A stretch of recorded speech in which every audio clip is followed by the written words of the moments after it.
روزہ اسلام کی مضبوط رسی ہے۔ برا ابن عازب کہتے ہیں کہ ایک مرتبہ ہم لوگ نبی صلی اللہ علیہ وسلم کے پاس بیٹھے ہوئے تھے تو آپ پوچھنے لگے اسلام کی کون سی رسی سب سے زیادہ مضبوط ہے؟ صحابہ نے عرض کیا نماز۔ آپ نے فرمایا بہت خوب، اس کے بعد کون سی؟ صحابہ نے عرض کیا زکوٰۃ۔ آپ نے فرمایا بہت خوب، اس کے بعد کون سی؟ صحابہ نے عرض کیا رمضان کے مہینے کے روزے۔ آپ نے فرمایا بہت خوب۔ تو اس سے یہ پتہ چلتا ہے کہ یہ اسلام کی مضبوط رسی، یعنی اس کو پکڑ لیں گے تو اسلام سے ہمارا تعلق مضبوط رہے گا، وہ ہمارے ہاتھ سے نہیں چھوٹے گا۔ اسی لیے آپ دیکھیں کہ بہت سے لوگ جو نماز نہیں بھی پڑھتے نا، جب رمضان آتا ہے تو روزے رکھتے ہیں، تو اس سے کیا پتہ چلتا ہے کہ ان کے اندر ابھی خیر ہے۔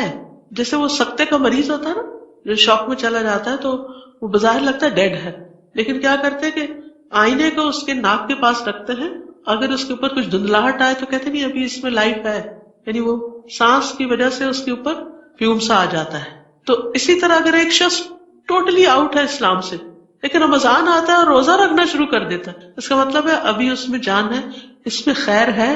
رمضان میں اگر یہ قرآن کی طرف آ جائے تو اس کی خیر باہر نکل آئے گی، وہ بہت اچھا بن جائے گا۔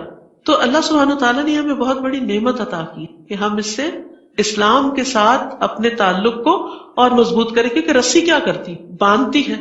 رسی پکڑنے کے کام آتی ہے، کسی بلند سے بلند پہاڑ پہ بھی آپ کو چڑھنا ہو تو رسی پکڑ پکڑ کے آپ اوپر ٹاپ پہ جا سکتے ہیں۔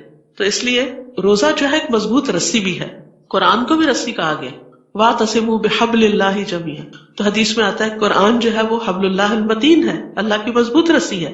پھر سب سے منفرد عمل ہے، رسول اللہ صلی اللہ علیہ وسلم نے فرمایا اپنے اوپر روزے کو لازم کر لو، کیونکہ روزے جیسا کوئی عمل نہیں۔ خیر کا دروازہ، روزہ کیا ہے؟ خیر کا دروازہ۔ معاذ بن جبل کہتے ہیں نبی صلی اللہ علیہ وسلم نے ان سے فرمایا کیا میں تمہیں خیر کے دروازے کے بارے میں نہ بتاؤں؟ روزہ ڈھال ہے اور صدقہ گناہوں کو بجھا دیتا ہے۔ ایک اور حدیث میں بھی آتا ہے الصیام جنۃ، روزہ آگ سے ڈھال ہے۔ آگ سے بیچ میں بریکٹ میں لاتے ہیں کہ جس طرح ڈھال دشمن کے وار سے بچاتی ہے تو روزہ بھی دنیا میں شیطان کے وار سے بچاتا ہے اور نتیجتاً آخرت میں آگ کے عذاب سے بچاتا ہے۔ فرمایا جس طرح لڑائی میں تم میں سے کسی کی ڈھال ہوتی ہے۔ ایک اور حدیث میں فرمایا بے شک روزہ تو ایک ڈھال ہے جس کے ذریعے بندہ جہنم سے اپنا بچاؤ کرتا ہے۔ اللہ تعالیٰ فرماتا ہے روزہ خاص میرے لیے ہے، لہٰذا اس کا بدلہ بھی میں ہی دوں گا، میں خود دوں گا، خود جزا دوں گا۔ تو آپ دیکھیے وہ اعلیٰ ترین جزا ہے جو رب اپنے ہاتھ سے دے کسی کو۔ قرآن مجید میں ڈرنکس کی کئی قسمیں بیان ہوئی ہیں۔ ایک یہ ہے کہ اہل جنت ڈرنک کی نہر خود نکال لے جائیں گے۔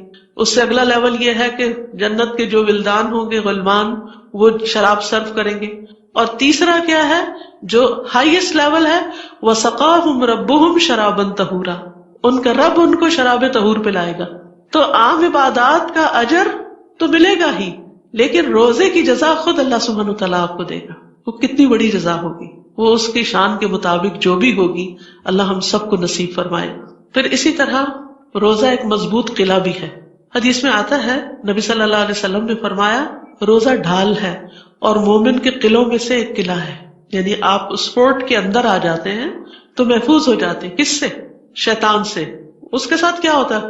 شیطان کے ساتھ رمضان میں کیا ہوتا ہے؟ اس کو بند کر دیا جاتا ہے تاکہ ہم ذرا آزادی سے نیکی کر سکیں، وہ رکاوٹ تو دور ہو۔